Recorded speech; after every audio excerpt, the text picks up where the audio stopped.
Rangpur polytechnic institute রংপুরের diploma in engineering প্রথম পর্বের ইলেকট্রিক্যাল, মেকানিক্যাল, ইলেকট্রনিক্স এবং ইলেকট্রোমেডিক্যাল টেকনোলজির শিক্ষার্থীদেরকে সুস্বাগতম জানাচ্ছি। আজকে তোমাদের লাইভের আমার প্রথম ক্লাস। আজকে আমি কেমিস্ট্রি বিষয়ের ক্লাস নিব, যার বিষয় কোড হচ্ছে 65913। এটা লাইভ ক্লাস 1, আজকে 9 জানুয়ারি 2021 সাল।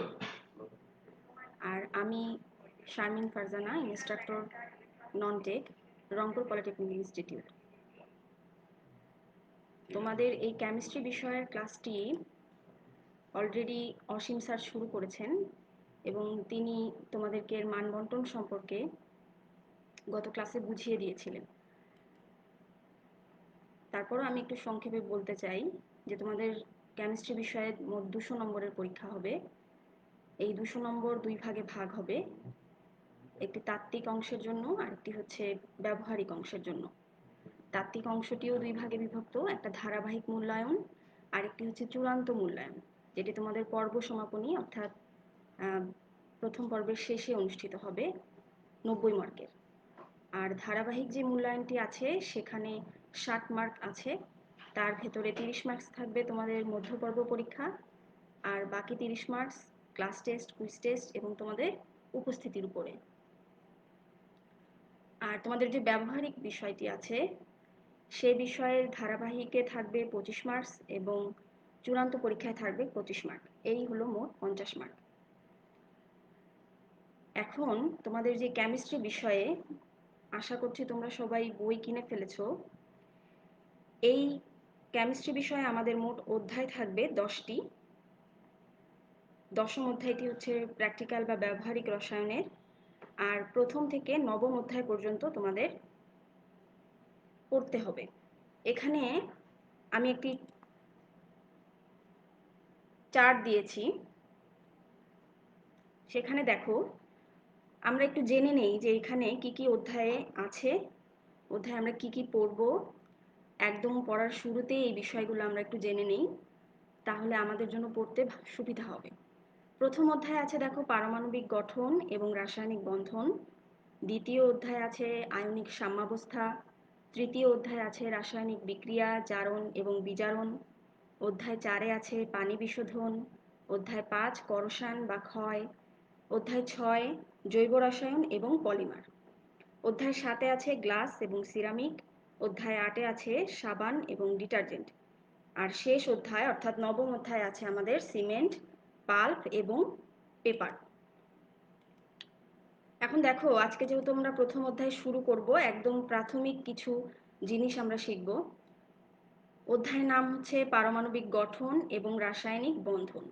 দেখো প্রথমেই আমরা কি শিখব, যে পদার্থ কি জিনিস, পদার্থের প্রকারভেদ কি, মৌলিক ও যৌগিক পদার্থ কাকে বলে, ধাতু, অধাতু, অপধাতু কি, অণু পরমাণু বলতে আমরা কি বুঝি, পরমাণুর মূল কণিকা সমূহগুলো কি, আর কিছু সংজ্ঞা আমরা আজকের ক্লাসে শিখব, খুবই ইম্পর্টেন্ট সংজ্ঞা। পারমাণবিক সংখ্যা, ভর সংখ্যা, আইসোটোপ, আইসোটোন এবং আইসোবার। এই বিষয়গুলো আজকের ক্লাসে আমরা আলোচনা করব। আচ্ছা, প্রথমে আমরা সবাই জানি যে পদার্থ হলো যার আকার, আয়তন এবং ওজন আছে তাকে আমরা পদার্থ বলি। সাধারণভাবে এই পদার্থ 3 রকমের হয়। একটা হলো কঠিন পদার্থ, তরল পদার্থ এবং বায়বীয় পদার্থ। এখন এই যে কঠিন, তরল, বায়বীয় পদার্থ আমরা জানি, এদের গঠন যদি আমরা বিবেচনা করি তাহলে এই গঠনের উপর ভিত্তি করে পদার্থগুলোকে আবার আমরা দুই ভাগে ভাগ করতে পারবো। একটা হচ্ছে মৌলিক পদার্থ, আরেকটি হচ্ছে যৌগিক পদার্থ। আচ্ছা, মৌলিক পদার্থ কাকে বলে দেখো, যেসব পদার্থ একটি মাত্র উপাদান দিয়ে তৈরি তাদেরকে বলা হয় মৌলিক পদার্থ। অর্থাৎ এই পদার্থকে ভাঙলে ওই উপাদান ছাড়া আর কোনো উপাদান পাওয়া যাবে না। উদাহরণ কি, তামা, লোহা, হাইড্রোজেন, অক্সিজেন, এগুলো সবই হলো মৌলিক পদার্থ। দেখো এখানে একটি মৌলিক পদার্থের ছবি দিয়েছি আমি, এটা লোহা। এরপরে আছে হাইড্রোজেন, এরপরে আছে অক্সিজেন। এই মৌলগুলোর সাথে আমরা সবাই পরিচিত। আমাদের মোট 118টা মৌলিক পদার্থ এ পর্যন্ত আবিষ্কৃত হয়েছে। এবার আসো যৌগিক পদার্থটা শিখে নিই। যেসব পদার্থকে ভাঙলে একাধিক মৌলের অস্তিত্ব পাওয়া যাবে তাকে আমরা বলবো যৌগিক পদার্থ। উদাহরণ পানি, carbon die oxide, sodium chloride বা খাবার লবণ যেটা। এখন ধরো পানি, এই পানিকে যদি আমরা বিশ্লেষণ করি তাহলে পানির অণুতে আমরা হাইড্রোজেন এবং এই অক্সিজেন এই দুইটা মৌলের অস্তিত্ব পাবো। তাহলে হাইড্রোজেন এবং অক্সিজেন মিলে যেহেতু পানিটা তৈরি হয়, সুতরাং পানি একটা যৌগিক পদার্থ। এরপরে ছবিটিতে দেখো এখানে কার্বন ডাই অক্সাইডের একটা অণু দেওয়া আছে। কার্বন ডাই অক্সাইডে কি হলো, কার্বনের সাথে দুইটা অক্সিজেন আছে, অর্থাৎ এই পদার্থটিকে যদি আমরা বিশ্লেষণ করি বা ভাঙি তাহলে কার্বন ও অক্সিজেন এই দুইটা মৌল আমরা পেয়ে যাব। আছে সোডিয়াম ক্লোরাইড। এখানেও দেখো সোডিয়াম এবং ক্লোরাইড এই দুইটার সমন্বয়ে এই সোডিয়াম ক্লোরাইড অর্থাৎ লবণ তৈরি হয়। সুতরাং এটাও হলো একটা যৌগিক পদার্থ। পৃথিবীতে যৌগিক পদার্থের কোনো নির্দিষ্ট সংখ্যা নেই। আমরা একটা মৌলের সঙ্গে আরেকটি মৌলের রাসায়নিক বন্ধন তৈরি করে, রাসায়নিক বিক্রিয়া করে বিভিন্ন ধরনের যৌগিক পদার্থ তৈরি করতে পারি। আচ্ছা, এবারে একটু দেখে নাও যে আমাদের যে মৌলিক পদার্থগুলো আছে এই পদার্থগুলোকে আমরা আবার 3 রকমে ভাগ করতে পারি। একটা হলো ধাতু, অধাতু এবং অপধাতু। আচ্ছা, ধাতু কি করে? ধাতু যখন রাসায়নিক বন্ধন গঠন করে তখন এই ধাতু ইলেকট্রন ত্যাগ করে। অর্থাৎ যে সকল মৌল রাসায়নিক বন্ধন গঠনকালে ইলেকট্রন ত্যাগ করবে তাদেরকে আমরা বলবো ধাতু। যেমন sodium, magnesium, zinc, potassium, calcium এগুলো সবই হচ্ছে ধাতু। তাহলে আমরা মনে রাখবো যে ধাতু ইলেকট্রন ত্যাগ করে। এরপরে আসো অধাতু। অধাতু কি করে? যে রাসায়নিক বন্ধন গঠনকালে অধাতু ইলেকট্রন গ্রহণ করে, অক্সিজেন, হাইড্রোজেন। অর্থাৎ তাহলে আমি মনে রাখবো যে ধাতু হলো ইলেকট্রন ত্যাগ করবে, অধাতু ইলেকট্রন গ্রহণ করবে। এরপরে আসো অপধাতু। অপধাতু কি করে? যে এরা কখনো কখনো এই ধাতুর বৈশিষ্ট্য দেখায়, আবার কখনো অধাতুর বৈশিষ্ট্যও দেখায়। অর্থাৎ কয়েকটি মৌলিক পদার্থ রয়েছে যাদের বেশ কিছু বৈশিষ্ট্য ধাতব প্রকৃতির এবং আবার কিছু বৈশিষ্ট্য অধাতব প্রকৃতির। এদেরকে আমরা বলি অপধাতু। অপধাতু আছে অনেকগুলো, কি কি? আর্সেনিক, বোরন ইত্যাদি। এবারে দেখো যে আমরা এই যে মৌলিক পদার্থ, যৌগিক পদার্থ শিখে ফেললাম। এই মৌলিক বা যৌগিক পদার্থের যদি আমরা বিশ্লেষণ করি তাহলে কি পাবো? ক্ষুদ্রতম কণা পাবো। এখন এই মৌলিক বা যৌগিক পদার্থের ক্ষুদ্রতম একক বা কণা যাকে রাসায়নিকভাবে ভাঙবো, ভাঙলে ওই পদার্থের স্বাধীন একটা অস্তিত্ব থাকবে, তাকে আমরা বলবো অণু। মৌলিক বা যৌগিক পদার্থের ক্ষুদ্রতম একক যাকে রাসায়নিকভাবে ভাঙলে ওই পদার্থের স্বাধীন অস্তিত্ব থাকে তাকে বলা হচ্ছে অণু। পরমাণু কি? মৌলিক পদার্থের ক্ষুদ্রতম একক যাকে রাসায়নিকভাবে ভাঙলে ওই পদার্থের স্বাধীন অস্তিত্ব থাকে না, তাকে বলা হচ্ছে পরমাণু। এখানে স্লাইডে দেখো কতগুলো ছবি দিয়েছি আমি। প্রথম ছবিটি হচ্ছে পানির। এটা পানির একটা অণু।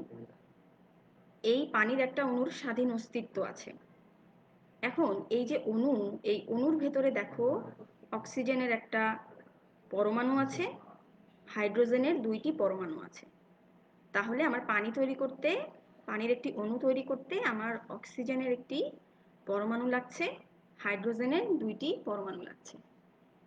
নিচের ছবিটা খেয়াল করো, এখানে একটা কার্বন ডাইঅক্সাইডের সংকেত দেওয়া আছে, দেখো কার্বন একটা পরমাণু আর অক্সিজেনের দুইটা পরমাণু। কার্বনের একটা পরমাণুর সঙ্গে অক্সিজেনের দুইটা পরমাণু মিলে হয়ে গেছে আমাদের কার্বন ডাই অক্সাইড। তাহলে এই পুরোটা হচ্ছে আমার অণু। আর আমি যদি আলাদা আলাদা করে দেখি তাহলে এটা কার্বনের একটা পরমাণু, এই দুটো হলো অক্সিজেনের দুইটা পরমাণু। এরপরে এই পাশে দেখো আরেকটি আছে অ্যামোনিয়া। এখানে নাইট্রোজেন পরমাণুর সাথে আমরা দুইটা হাইড্রোজেন পরমাণুকে যুক্ত করেছি। যুক্ত করার ফলে আমাদের অ্যামোনিয়া তৈরি হয়ে গেছে, অ্যামোনিয়ার একটা অণু। এরপরে আছে মিথেন। একটা কার্বন পরমাণুর সাথে আমরা চারটা হাইড্রোজেন পরমাণুকে যুক্ত করে পেয়ে গেছি মিথেনের একটা অণু। তাহলে এখানে পানির একটি অণু দেখা যাচ্ছে, কার্বন ডাই অক্সাইডের একটা অণু দেখা যাচ্ছে, অ্যামোনিয়ার একটা অণু দেখা যাচ্ছে এবং মিথেনের একটা অণু দেখা যাচ্ছে। আমাদের অণু এবং পরমাণু খুবই গুরুত্বপূর্ণ। তাহলে আমরা মনে রাখবো যে অণু কি? মৌলিক বা যৌগিক পদার্থের ক্ষুদ্রতম একক, যাকে রাসায়নিকভাবে ভাঙলে ওই পদার্থের স্বাধীন অস্তিত্ব থাকবে, তাকে আমরা অণু বলবো। আর পরমাণু, পরমাণু হবে শুধু মৌলিক পদার্থের, যৌগিক পদার্থের বেলায় হবে না। তাহলে পরমাণু হচ্ছে মৌলিক পদার্থের ক্ষুদ্রতম একক, যাকে রাসায়নিকভাবে ভাঙলে ওই পদার্থের স্বাধীন অস্তিত্ব থাকে না, তাকে আমরা বলছি পরমাণু। আশা করছি শিক্ষার্থীরা তোমরা বুঝতে পারছো। আচ্ছা, এরপরে দেখো এই যে আমরা অণু পরমাণু পড়লাম, এগুলোর বেশ কিছু পার্থক্য আমি এখানে দিয়েছি, মোট 5টি আছে। এখানে প্রথম পার্থক্যটি হলো যেটা আমরা সংজ্ঞা হিসাবে পড়লাম সেটাই তোমরা লিখবা। এরপরে অণুর স্বাধীন সত্তা আছে, অর্থাৎ সে স্বাধীনভাবে থাকে। আর পরমাণুর স্বাধীন সত্তা নেই, সে কি করে? পরমাণু অণুর ভেতরে থাকে, রাসায়নিক বিক্রিয়ায় অণু অংশগ্রহণ করতে পারে না। আর পরমাণু হচ্ছে সরাসরি রাসায়নিক বিক্রিয়ায় অংশগ্রহণ করতে পারে। আচ্ছা, অণুতে মৌলিক এবং যৌগিক দুই রকম পদার্থেরই ধর্ম বিদ্যমান থাকবে। আর পরমাণু যেহেতু শুধুমাত্র মৌলিক পদার্থের বেলাতে হয়, তাই পরমাণুতে মৌলিক পদার্থের ধর্মটাই শুধু বিদ্যমান থাকে। আচ্ছা, অণুর উপাদান অসীম। আমি আগেই বলেছি যে আমরা যে কোনো দুটি পরমাণু মিলিত করে আমরা অণু গঠন করতে পারি, এজন্য অণুর কোনো নির্দিষ্ট সংখ্যা নেই, অর্থাৎ অসংখ্য অণু তোমরা তৈরি করতে পারবা। আর পরমাণুর উপাদান 118টি আছে এই পর্যন্ত, যার মধ্যে আমাদের মোট মৌল আবিষ্কার হয়েছে 118টা 2012 সাল পর্যন্ত।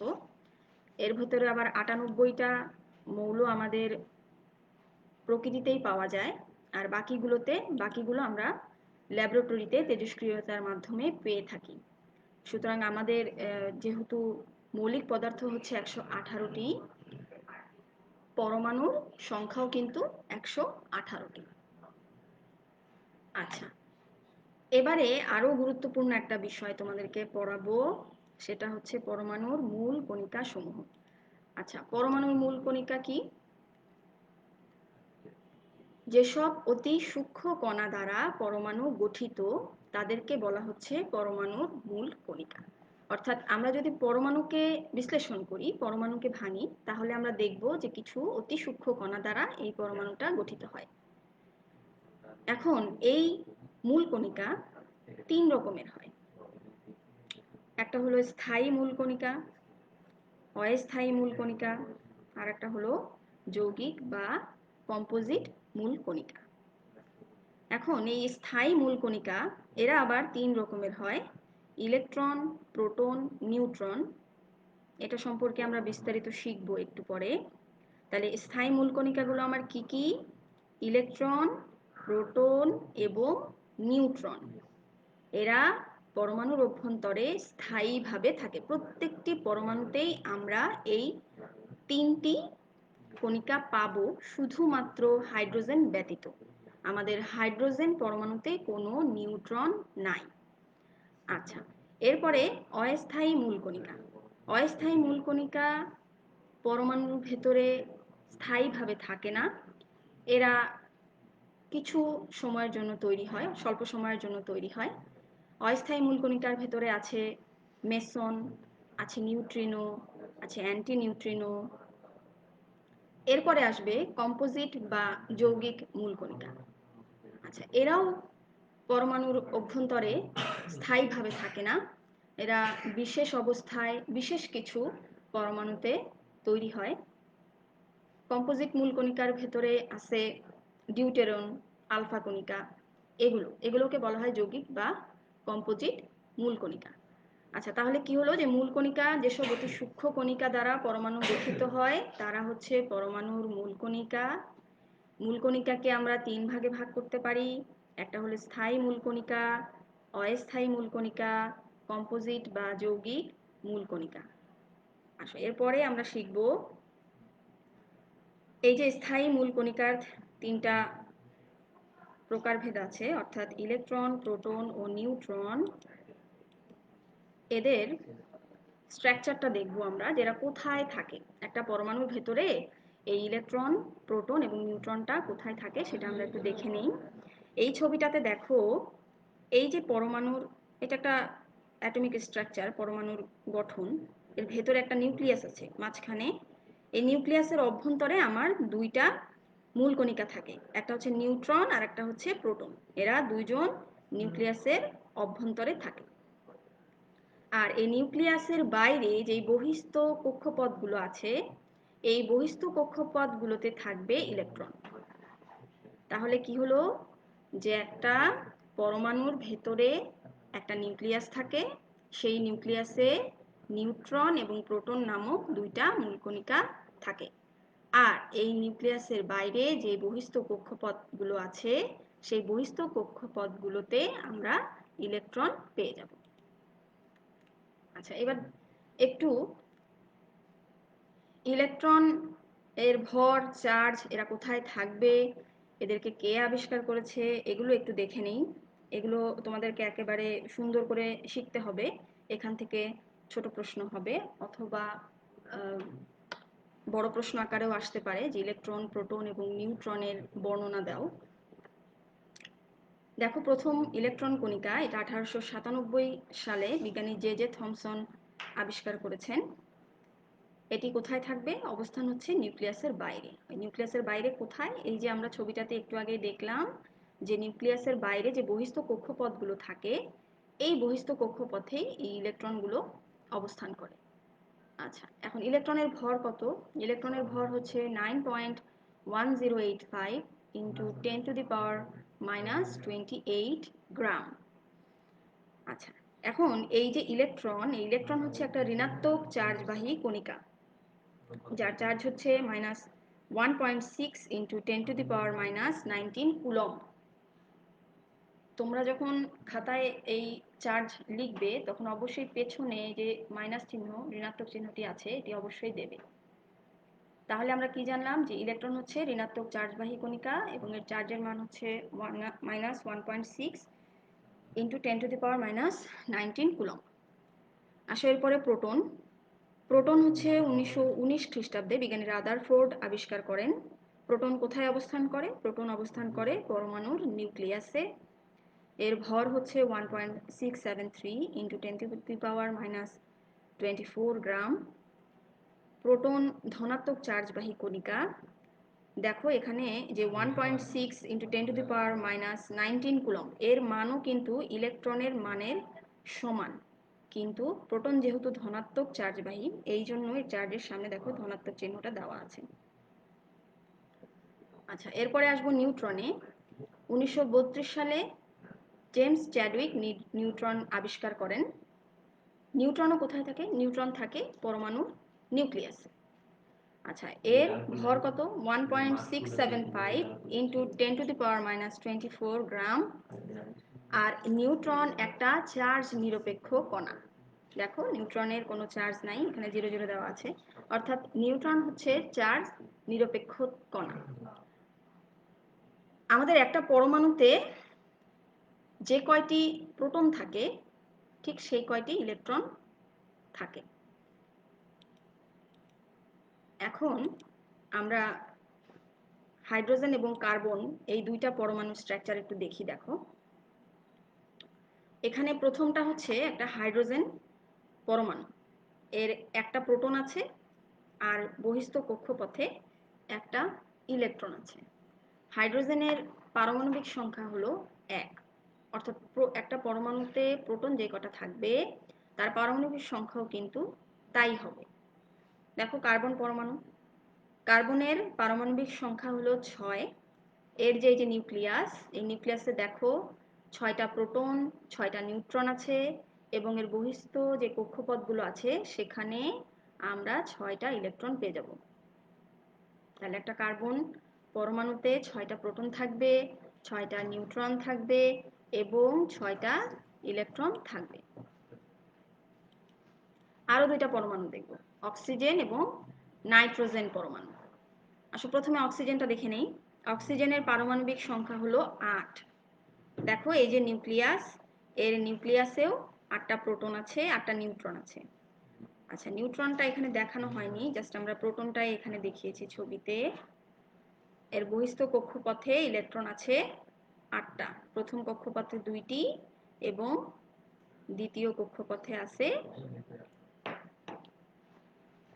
এই সব মিলিয়ে 8টি আমার ইলেকট্রন অক্সিজেনে। আচ্ছা, নাইট্রোজেন পরমাণুটি দেখো, নাইট্রোজেন পরমাণুতে 7টা প্রোটন আছে 7টা নিউট্রন আছে। এই যে নিউক্লিয়াসে এখানে 7টা প্রোটন থাকবে 7টা নিউট্রন থাকবে। এই যে বহিস্থ কক্ষপথগুলো আছে এই বহিস্থ কক্ষপথগুলোতে থাকবে 7টা ইলেকট্রন এবং একটা নাইট্রোজেনের পারমাণবিক সংখ্যা কিন্তু 7। আচ্ছা, এই যে এখন আমরা বলছি পারমাণবিক, কার্বনের পারমাণবিক সংখ্যা 6, নাইট্রোজেনের পারমাণবিক সংখ্যা 7, অক্সিজেনের পারমাণবিক সংখ্যা 8। আসলে এই পারমাণবিক সংখ্যা কি এইটা আমাদের খুব ভালো মতন জানতে হবে। এখানে আমি দেখো সংজ্ঞা দিয়েছি যে পারমাণবিক সংখ্যা কাকে বলে। কোনো মৌলের পরমাণুর নিউক্লিয়াসে উপস্থিত প্রোটন সংখ্যাকে মৌলটির পারমাণবিক সংখ্যা বলে। অর্থাৎ যে মৌলের নিউক্লিয়াসে যে কয়টা প্রোটন সংখ্যা থাকবে তাকেই আমরা ওই মৌলটার পারমাণবিক সংখ্যা বলবো। পারমাণবিক সংখ্যাকে আমরা জেড দ্বারা প্রকাশ করি। দেখো এখানে আমি আগে যেই নাইট্রোজেনের অ্যাটমিক স্ট্রাকচারটা তোমাদেরকে দেখিয়েছিলাম, এখানে নাইট্রোজেনের এইটা হচ্ছে পারমাণবিক নাম্বার 7 আর এটা হচ্ছে নাইট্রোজেনের ভর সংখ্যা, ভর 14। এই যে দেখো এখানে আমি দেখিয়েছিলাম যে নাইট্রোজেনের এই যে নিউক্লিয়াস, এখানে 7টা প্রোটন আছে 7টা নিউট্রন আছে আর এই যে 7টা ইলেকট্রন আছে। তাহলে প্রোটন সংখ্যা যা ইলেকট্রন সংখ্যাও তাই এবং এর পারমাণবিক সংখ্যাও সেটাই। এখানে আরেকটি পরমাণু দেখো আমি দেখিয়েছি হিলিয়াম। এখানে হিলিয়ামের পারমাণবিক সংখ্যা হচ্ছে 2, এটা পারমাণবিক ভর সংখ্যা আমরা একটু পরে শিখব। পারমাণবিক ভর সংখ্যা হচ্ছে 4। তাহলে একটা হিলিয়াম পরমাণুর পারমাণবিক সংখ্যা হচ্ছে 2 আর পারমাণবিক ভর সংখ্যা হলো 4। আচ্ছা, এখন আমরা একটু দেখে নেই যে এই যে পারমাণবিক ভর সংখ্যা বা একটা মৌলের ভর এইটা আমরা কিভাবে পেয়ে যাব। আচ্ছা, পারমাণবিক ভর সংখ্যা বের করার জন্য দেখো আমাদের কি করতে হবে, যে একটা পরমাণুর নিউক্লিয়াসের মধ্যে যেই প্রোটন এবং নিউট্রন থাকে, আমরা একটু আগেই শিখলাম যে একটা পরমাণুর নিউক্লিয়াসের ভিতর প্রোটন থাকবে নিউট্রন থাকবে। এই প্রোটন এবং নিউট্রনের মোট সংখ্যা সমষ্টি, এই সমষ্টিটাকেই আমরা পরমাণুর ভর সংখ্যা বলি। অর্থাৎ কোনো মৌলের একটা পরমাণুর নিউক্লিয়াসের মধ্যে অবস্থিত প্রোটন এবং নিউট্রনের মোট সংখ্যাকে ওই মৌলের, আমি যদি এটাকে খুব সংক্ষেপে লিখি তাহলে দেখো এভাবে লিখতে পারি যে ভর সংখ্যা সমান সমান প্রোটন সংখ্যা প্লাস নিউট্রন সংখ্যা। আমরা ভর সংখ্যাকে এ দিয়ে প্রকাশ করব। তাহলে এখানে আমরা কিন্তু খুব ইম্পর্ট্যান্ট দুইটা জিনিস শিখলাম। যে পারমাণবিক সংখ্যা কাকে বলে। পারমাণবিক সংখ্যা আমরা মনে রাখবো যে নিউক্লিয়াসে যে প্রোটন আছে যে কয়টি, সেই সংখ্যাটাই হচ্ছে আমার পারমাণবিক সংখ্যা। আর ভর সংখ্যাটা আমরা কিভাবে মনে রাখবো, যে নিউক্লিয়াসে যে প্রোটন এবং নিউট্রন সংখ্যাটি আছে এদের যোগফল হচ্ছে আমাদের পারমাণবিক ভর সংখ্যা।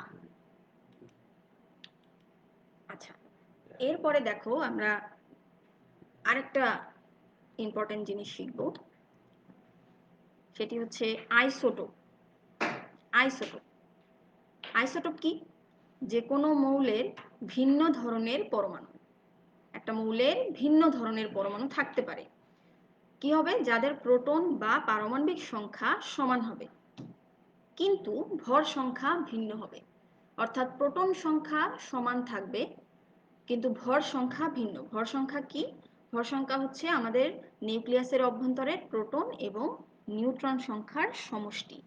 তাহলে একটা মৌলের ভিন্ন ধরনের কিছু পরমাণু থাকবে যাদের প্রোটন সংখ্যা সমান থাকবে কিন্তু ভর সংখ্যা ভিন্ন হবে, তাদেরকে ওই মৌলটার আইসোটোপ বলা হবে।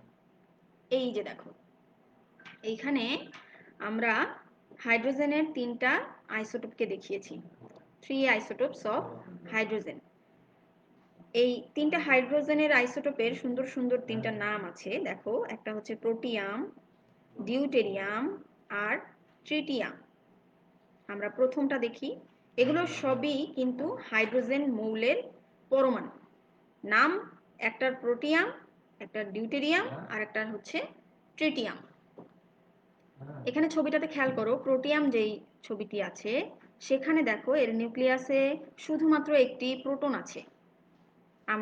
আমি তোমাদেরকে পড়ানোর সময় বলেছিলাম কিছুক্ষণ আগে যে একটা হাইড্রোজেনই হচ্ছে একটি মাত্র মৌল যে মৌলটার নিউক্লিয়াসে সাধারণত নিউট্রন থাকে না, সাধারণ অবস্থায় সেখানে নিউট্রন পাওয়া যায় না। তাহলে যেখানে কোনো নিউট্রন নেই সেই হাইড্রোজেনের পরমাণুটিকে আমরা বলবো হচ্ছে প্রোটিয়াম। তাহলে প্রোটিয়ামের কেন্দ্রে একটা প্রোটন থাকবে আর এর বহিস্থ কক্ষপথে শুধুমাত্র একটি ইলেকট্রন থাকবে। এর সংকেতটাকে দেখো আমরা কিভাবে লিখেছি, 1H1, একটা প্রোটন একটা ইলেকট্রন। তাহলে এখানে তোমাদেরকে আমি আরেকটি বিষয় একটু বুঝিয়ে দিতে চাই। আমরা যখন এই ধরনের সংকেত লিখি, যেমন এই যে 1H1, 2H1, 3H1 এরকম যখন লিখি, এই উপরে যে সংখ্যাটি থাকে এটি আমাদের ভর সংখ্যা প্রকাশ করে।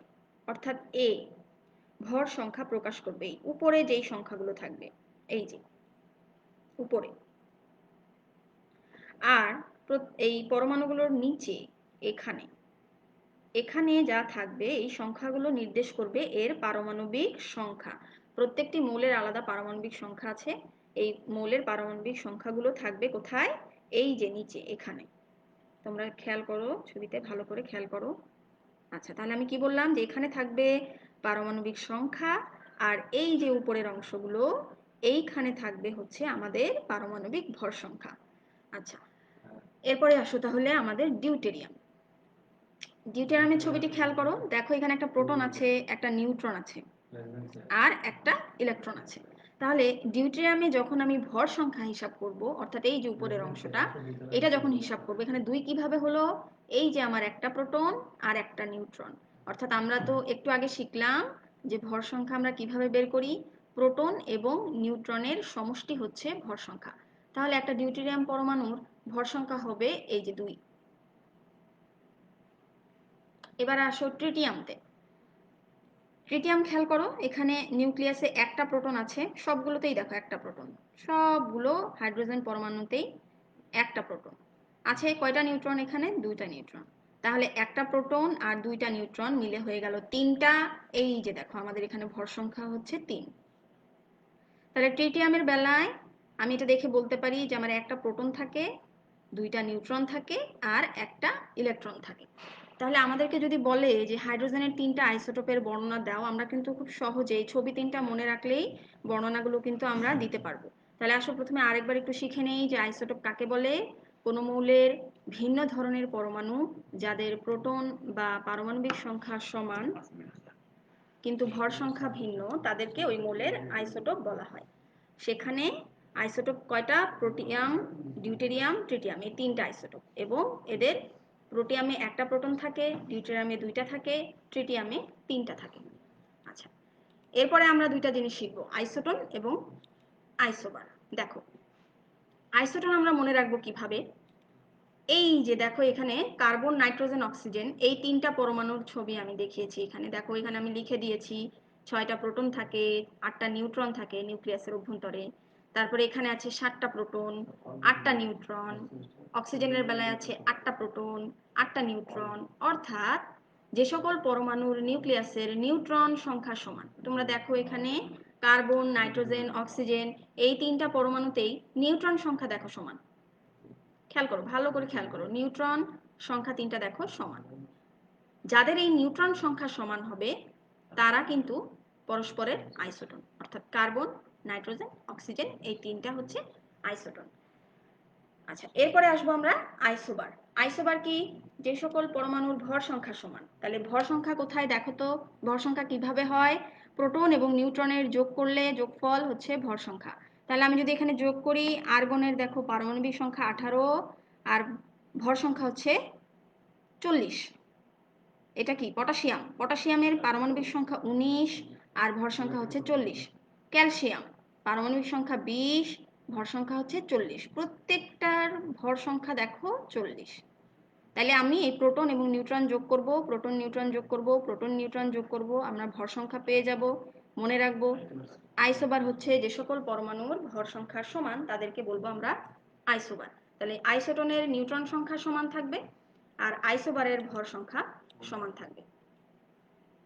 আচ্ছা, এবার তোমাদের যদি কোনো প্রশ্ন থাকে আমি সেই প্রশ্নগুলো উত্তর দেওয়ার চেষ্টা করব। তোমরা তোমাদের প্রশ্নগুলো কমেন্টসে লিখে আমাকে জানাবে যে কি প্রশ্ন। এখানে আমি যতটুকু পড়িয়েছি তোমাদের বোঝার কোনো অসুবিধা থাকলে আমরা কমেন্টস থেকে আমি উত্তর দেবার চেষ্টা করব তোমাদেরকে।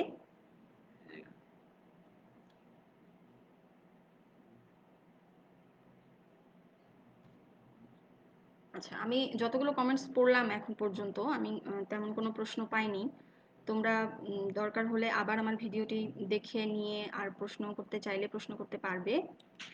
তাহলে আমি আরেকবার একটু ক্লাস রিভিউটা দেখিয়ে দিই যে আমাদের আজকে প্রথম অধ্যায় ছিল পারমাণবিক গঠন এবং রাসায়নিক বন্ধন। এখানে আমরা শুরু করেছি পদার্থ, পদার্থের প্রকারভেদ, মৌলিক যৌগিক পদার্থ, ধাতু, অধাতু, অপধাতু, অণু-পরমাণু শিখেছি, পরমাণুর মূল কণিকা সমূহ শিখে ফেলেছি। আর কিছু সংজ্ঞা খুবই ইম্পর্টেন্ট, পারমাণবিক সংখ্যা, ভর সংখ্যা, আইসোটোপ, আইসোটোন, আইসোবার, এই কয়টি আমরা শিখে ফেলেছি। আচ্ছা, এখানে আব্দুল্লাহ আল ইমরান ও একটি প্রশ্ন করেছে যে ম্যাম, অণু কি রাসায়নিক বিক্রিয়ায় অংশ নেয়? আচ্ছা, অণু রাসায়নিক বিক্রিয়ায় সরাসরি অংশগ্রহণ করতে পারে না। ঠিক আছে, অণু কখনো রাসায়নিক বিক্রিয়ায় সরাসরি অংশগ্রহণ করে না। রাসায়নিক বিক্রিয়ায় সরাসরি অংশগ্রহণ করবে পরমাণু। আমি যে তোমাদেরকে অণু এবং পরমাণুর যে পার্থক্যটা দেখিয়েছি এই পার্থক্যটা ভালো মতন শিখবে, পড়বে, সেখানে লেখা আছে।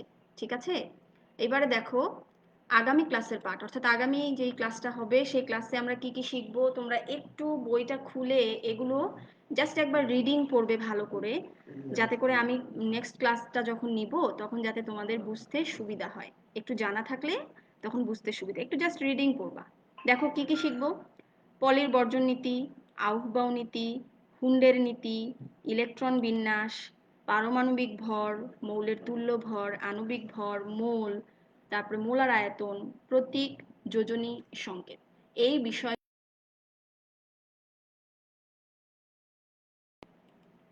তাহলে আজকে এই পর্যন্তই। তোমরা সকলে সুস্থ থাকো, নিরাপদ থাকো, ভালো থাকো। ধন্যবাদ তোমাদের সবাইকে।